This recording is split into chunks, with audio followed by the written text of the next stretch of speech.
Bonjour, aujourd'hui je vais vous parler de basilic. Quand on entend ce mot, plusieurs images défilent dans nos têtes. Trois images en particulier, qui pourtant ne paraissent pas posséder des similarités entre elles. Alors il s'agit bien sûr de ce grand bâtiment religieux, majestueux, la basilique, encore plus haut qu'une église ou qu'une cathédrale, de cette plante commune, le basilic, et de cet animal mythique, le basilic. Et bien pourtant, oui, ils présentent à eux trois des points communs liés au roi, à sa venue, à ses trésors, et donc à la quête alchimique. Quel trésor? Quel secret? Entrons dans ce sombre dédale. Suivez-moi dans ce labyrinthe ténébreux. Et grâce à la langue des oiseaux, au fin fond de la crypte, nous allons en extirper tous ses secrets. Décrypter ce mot et ses représentations, à la lumière naturelle de cet art majeur que l'on appelle l'alchimie, là où les trésors sont les plus beaux, les plus grands pour toute l'humanité. Alors le mot basilic a pour étymologie le latin basilicum, qui signifie royal. Ce mot est dérivé du grec ancien basileus, qui signifie roi. En latin, grec, le roi est là. Il est donc bien là, partout autour de nous. Commençons par l'édifice religieux, la basilique. Il en existe exactement 176 en France aujourd'hui, qualifiés de basiliques mineures. Le titre de basilique pour un bâtiment religieux est attribué par le pape à une église pour plusieurs raisons. Soit car l'église est construite sur le tombeau d'un saint, soit car y reposent des reliques ou des grands trésors d'une grande portée biblique. La basilique apparaît donc ainsi comme le berceau du trésor d'un roi, mais pas n'importe quel roi, le roi. En voici sur ces quatre images, quatre exemples sur les quatre coins de France. La première, vers mes origines, à Bordeaux, la basilique Saint-Michel, comme cet archange qui a terrassé le dragon, et là où les messages alchimiques sont les plus riches et les plus clairs, et cette basilique aussi célèbre par ses momies. La deuxième, la basilique Saint-Nicolas de Nantes, et sa rocambolesque statue de l'ange musicien en plomb, de plus de 2 mètres de haut. Celle-ci peut être la plus connue, la basilique dénommée Sacré-Cœur de Paris, dans le quartier de Montmartre. Et celle-ci, la basilique Saint-Martin de Tours. Et en voici une cinquième parmi toutes qui n'est pas loin de chez moi, à Grès, en Haute-Saône, en Franche-Comté. Pourtant dans une petite ville de quelques milliers d'habitants seulement. Elle abrite depuis 1641 le chœur de Saint-Pierre Fourier et depuis 1802 la statue miraculeuse de Notre-Dame de Grès. Donc à la fois des trésors donc, mais aussi le haut lieu de pèlerinage pour cette statue miraculeuse depuis longtemps. Elle possède aussi ce que l'on appelle un arbre de Jessé en son sein, qui représente sous la forme d'un arbre toute la généalogie de Jésus, tout en haut, depuis Jessé, le père du roi David, en ses racines. Il est un grand symbole d'unification du ciel et de la terre. Et cet arbre-là, dans cette basilique, est le plus grand d'Europe. Et ses trésors lui valent l'élévation au titre de basilique le 16 juillet 1948 par le pape Pie XII. Toutes les basiliques sont donc liées à la fois au roi, à sa venue, par l'étymologie du mot basilique, et par ses trésors. D'ailleurs, ce mot trésor a pour origine le mot latin thesaurus, comme caché, enfoui, un lieu où l'on conserve des richesses. Et ces trésors de ces basiliques se trouvent souvent dans leurs cryptes, enfouis dans les entrailles de l'édifice, mais peuvent être parfois aussi disposés à la vue de tous, comme celle de Grès. Dans la crypte, Des trésors cryptés donc. Le roi a caché et masqué ses œuvres. Crypté, c'est bien sûr codé pour cacher des informations. Nous sommes bien dans la langue des oiseaux, là où des secrets liés à la quête alchimique s'y trouvent. C'est bien dans le secret que tout se crée. En prenant du recul, on voit bien cet édifice, et les églises en général sont en forme de croix, quasiment toutes suivant ce modèle de croix latine, en particulier les églises de style roman, les plus anciennes. Et leur axe indique l'Est, non pas Jérusalem, comme bon nombre le pensaient, mais bien vers l'Est, vers le lever du soleil, vers l'Orient. Et là, toute l'alchimie opère. L'Orient, c'est bien sûr l'Orient, là où il se lève, là où il naît, au contraire et à l'opposé de l'Occident. Occident, Oxy, là où il se couche, là où il meurt donc. La croix, le mot possède bien la même racine que croyance, comme le Christ, mais aussi le creuset, celui des alchimistes et de leurs fours. L'Athanor, bien sûr, là où toute l'œuvre se déroule. Et croix est aussi croix, ce cri du corbeau, le croassement. La croix, bien sûr, qui est aussi le signe de l'interdit.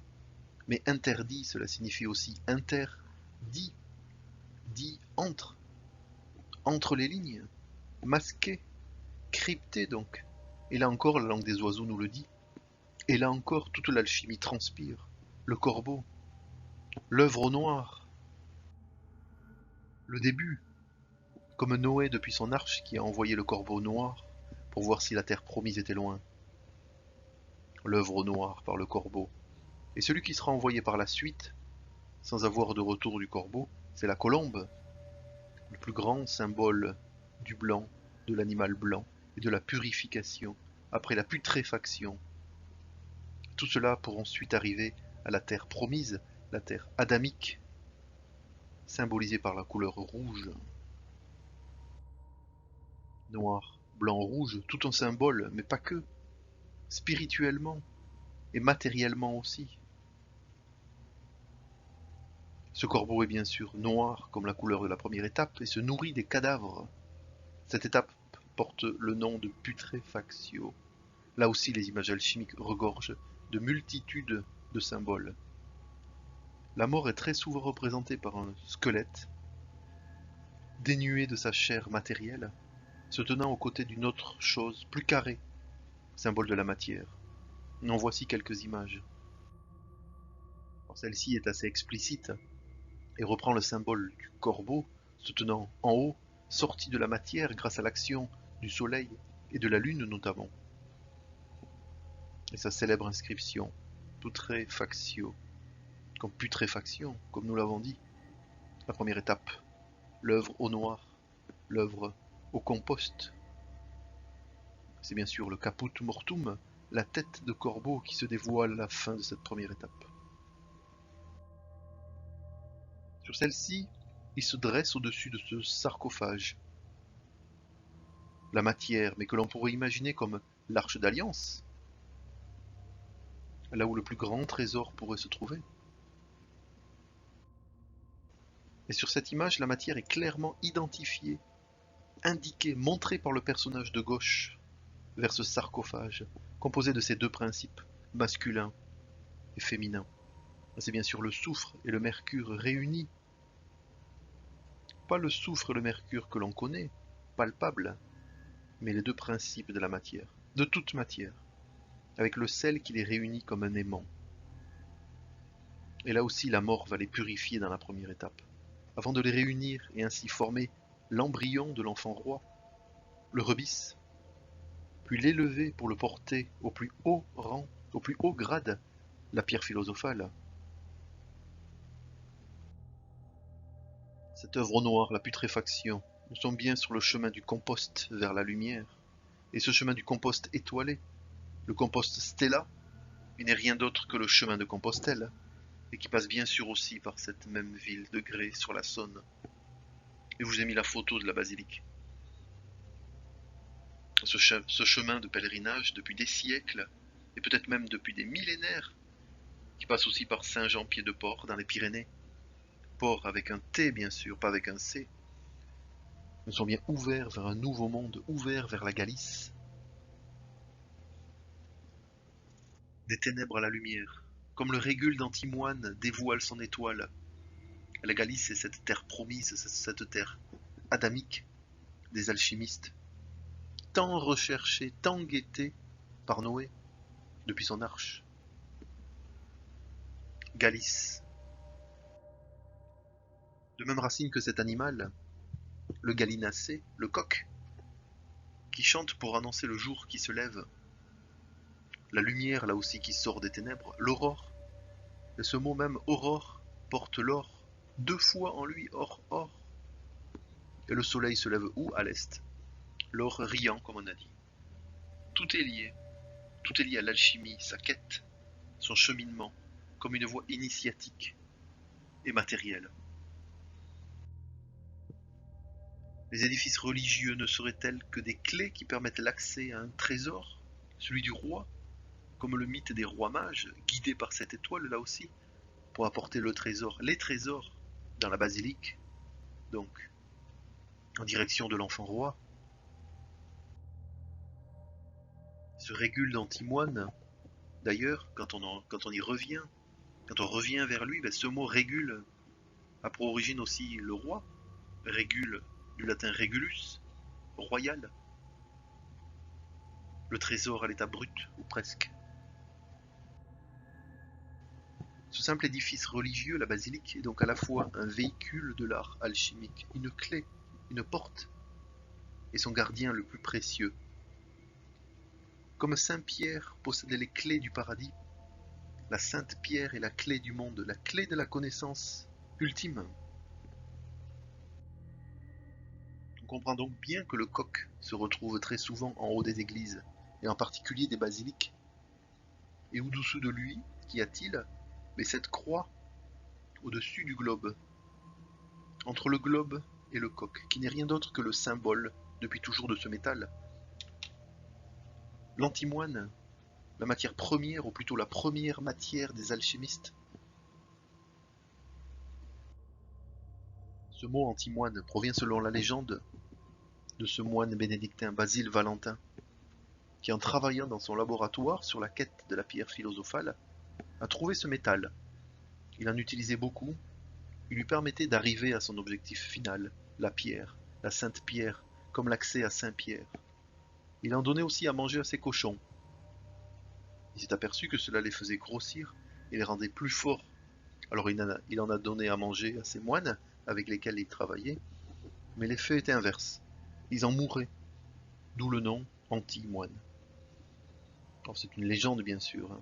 On parle aussi du mot anti-moine qui a pour origine la juxtaposition de anti, moine, donc anti-monos, jamais seul, car on le trouve jamais à l'état seul dans la nature, mais toujours accompagné, si on peut dire ainsi, amalgamé en termes plus physiques, avec d'autres métaux, comme le soufre notamment, formant la célèbre stibine, le trisulfure d'antimoine que l'on retrouve encore aujourd'hui. D'où son symbole chimique officiel, Sb, qui veut dire stibine, mais qui est le nom de l'antimoine. Au passage, ce Basile Valentin a pour prénom Basile, même racine que basilic, et Valentin, comme pour symbole de la Saint-Valentin, de l'amour, de l'union. Le mot Valentin n'est pas loin non plus du mot levantin, qui se rapporte au pays du soleil levant, l'Orient, l'or riant, encore une fois. Hasard, merci. Ah, bref, comme on le voit ici pour cette belle basilique, le coq, l'antimoine, les trois étapes par ces trois étages, les mots le disent, ils sont quasiment identiques, étage, étape. La langue des oiseaux est un bel outil, noir, blanc, rouge pour ces trois étapes. Et au-dessous, la basilique et ses trésors. Depuis les cieux, le coq, puis la première matière, les trois étapes, nous entrons dans le temple du roi, là où les trésors s'offrent à nous. Partons maintenant vers cet animal, le basilic. Et là aussi, vous allez voir, il porte des trésors immenses. La légende raconte que le basilic est un animal démoniaque, dans la lignée des serpents, avec le dragon.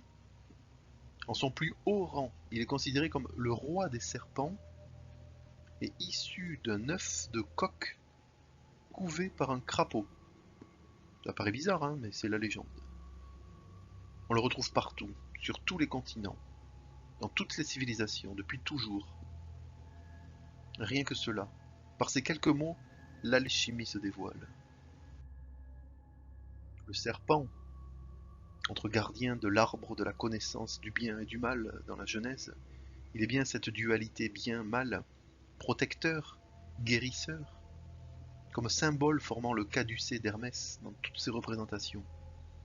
Le double serpent que l'on connaît le plus, le bâton d'Asclépios et la coupe d'Hygie. On en reparlera avec la plante, le basilic, car tout est lié. Le serpent est donc considéré comme un démon, une représentation de Satan, mais qui aide l'être humain, et qui a donné tous ses défauts à l'homme et la femme. C'est peut-être l'animal qui fait le plus peur encore aujourd'hui. Mais pourtant, il est une anagramme du mot présent, synonyme de cadeau, le plus grand cadeau de Dieu, au sens noble et créateur, car représentant la connaissance ultime. Et l'alchimie regorge d'images et de symbolismes liés au serpent. Comme une matière à la fois terrassée, nous sommes dans le mythe de Saint Michel, et il ne le tue pas, il le terrasse pour le maîtriser, le nourrir, le dompter, et ainsi accéder au mystère de la connaissance. Du bien et du mal, du haut et du bas, du soufre et du mercure, bien sûr. Pour sa quête ultime, la panacée, dont on reparlera un petit peu plus loin. Alors comme on a dit, on le retrouve dans toutes les versions du caducée d'Hermès, comme on le voit sur l'image, le caducée, la coupe d'Hygie, le bâton d'Asclépios. Symbole encore gravé sur les frontons des pharmacies aujourd'hui. Le serpent, c'est bien sûr pour les alchimistes l'ouroboros, le serpent qui se mord la queue, qui relie lui aussi le haut et le bas, le passage du haut et du bas, du ciel et de la terre et du ciel, indiquant que la mort et la vie sont liées. La vie engendre la mort, mais la mort engendre aussi la vie. La lumière de la vie, issue de la mort des ténèbres. Issue d'un œuf de coq couvé par un crapaud, selon la légende. Et là aussi, le coq, on l'a vu, celui qui est en haut des églises, notamment des basiliques, qui indique la lumière naissante depuis les ténèbres par son chant, et même sa direction. Ces célèbres girouettes nous disent finalement l'emplacement du trésor, comme une carte au trésor. Et célèbre bien sûr le coq par son cri, cocorico, co, formant bien sûr la juxtaposition de ces deux lettres, le C et le O. Le C, forme de la lune, et O, celui du soleil. Ce globe est donc aussi cet œuf du coq qui donne naissance au basilic, à la basilique qui est au-dessous. Tout colle parfaitement, pas de hasard. Le hasard, c'est un gros mot pour les alchimistes. Et ce gallinacé porte bien ces lettres G à l'origine des plus grands mystères. Depuis la spirale de Fibonacci sur cet escargot, porté par les francs-maçons, leur étoile flamboyante, et cet illustre alchimiste, Newton, et sa célèbre formule mécanique, P égale mg, pourtant issue de ses travaux alchimiques. Et sans compter bien sûr avec ce G et sa majuscule cursive que vous connaissez bien, si vous avez vu mes vidéos. G qui n'est rien d'autre que la conjonction de la lettre C majuscule et du J minuscule, initiale donc JC, d'un certain Jésus-Christ bien sûr, portant Christ, le mot de la même racine que la croix, le creuset ou le croissement du corbeau, comme nous l'avons vu. Pas de hasard encore une fois. Et ce G, cette lettre qui fait l'objet de bien des écrits et des mystères, elle est bien entre la lettre F et la lettre H. F, femme, H, homme. Elle est bien l'union du masculin et du féminin.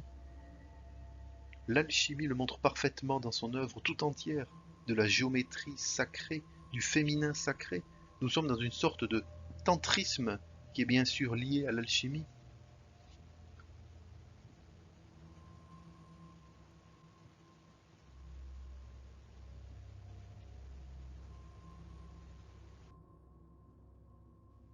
G, comme permettant l'accès au nirvana, au Graal avec un grand G. C'est bien sûr le point G des orgasmes les plus forts et les plus hauts, sans limite, jusqu'au septième ciel.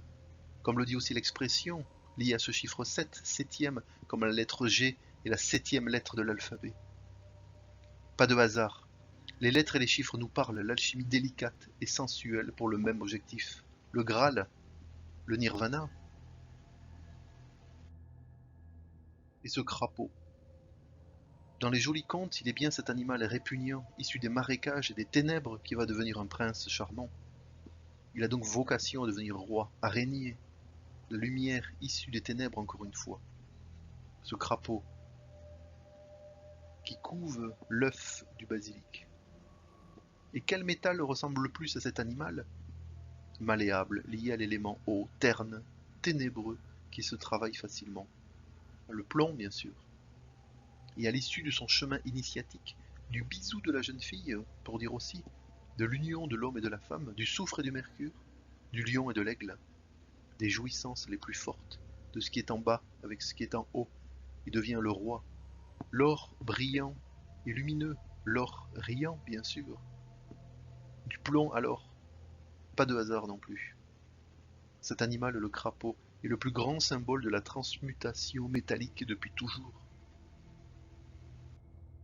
L'animal issu d'un œuf de coq couvé par le crapaud est bien encore une fois ce globe en haut des clochers et de cette belle basilique de grès n'est peut-être qu'un œuf, en plus du symbole de la terre, et cet œuf qui est clos en fait sortir ce basilic, et cette basilique, les mots le disent. Et cette plante, que vient-elle faire là? Le basilic. Eh bien cette plante est qualifiée depuis longtemps comme la reine des plantes et le roi des herbes. Conjonction du roi et de la reine, pour en faire un petit roi bien sûr. Comme le basilic, le serpent est le roi du règne animal, le basilic, la plante, elle est, elle, le roi du règne végétal. Mais plus que cela, elle a longtemps été utilisée comme plante qui soigne et qui guérit les plus grands maux, et en particulier les morsures des serpents. Et selon la légende, elle soigne les blessures causées par les attaques du basilic. Une plante qui soigne et qui guérit au plus haut et de tout temps. Vous pouvez chercher, hein. Elle a été utilisée en médecine comme un des premiers et des plus puissants remèdes, et notamment grâce à ses actions liées au soleil, et donc à l'or en particulier. On n'est pas loin du caducée. Et là encore un lien. Le serpent du caducée, bien sûr. Quand on pense à un remède universel, on pense à ce mot, la panacée, dont on a évoqué tout à l'heure. Et panacée, ce mot, provient de la déesse Panacée, fille d'Asclépios, comme le célèbre bâton d'Asclépios, lui-même fils d'Apollon, et lui fils de Zeus. Et selon la légende, Panacée, déesse de la guérison, eh bien c'est elle qui a envoyé la connaissance de la médecine par les plantes à l'homme sur Terre. Et en mettant cette plante, le basilic, en son plus haut remède, son plus puissant remède, tout est lié. Il est donc évident, encore une fois, que cette plante soit considérée encore aujourd'hui comme sacrée en Inde, surtout, mais partout en Orient depuis longtemps, au pays de l'or riant, du soleil levant. Et la variété, notamment le basilic Tulsi, est encore utilisée aujourd'hui en médecine ayurvédique. Alors il n'est pas étonnant non plus que l'on retrouve en alchimie des images de ce serpent et de ce bâton, tout lié aussi à la croix et le globe, l'antimoine encore une fois, et par cette image magnifique issue du clavis artis. Il y a même cet animal que l'on devine quoi? Ben, un basilic bien sûr, avec ses trois têtes, ses trois étapes.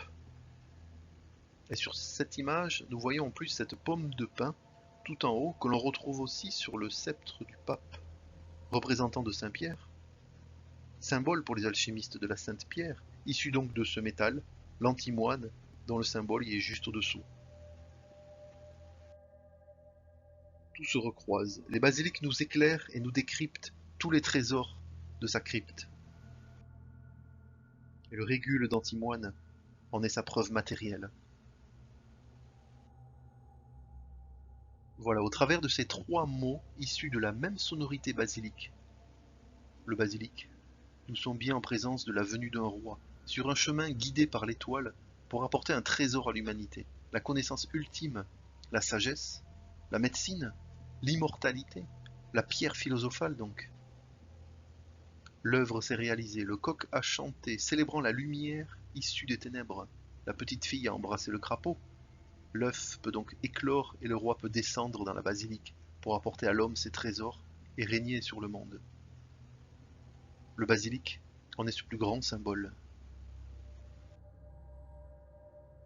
Et donc l'alchimie nous le dit bien, par la mort à partir d'une matière première, d'une première matière, en trois étapes, on accède au couronnement royal, l'immortalité spirituelle par la connaissance ultime.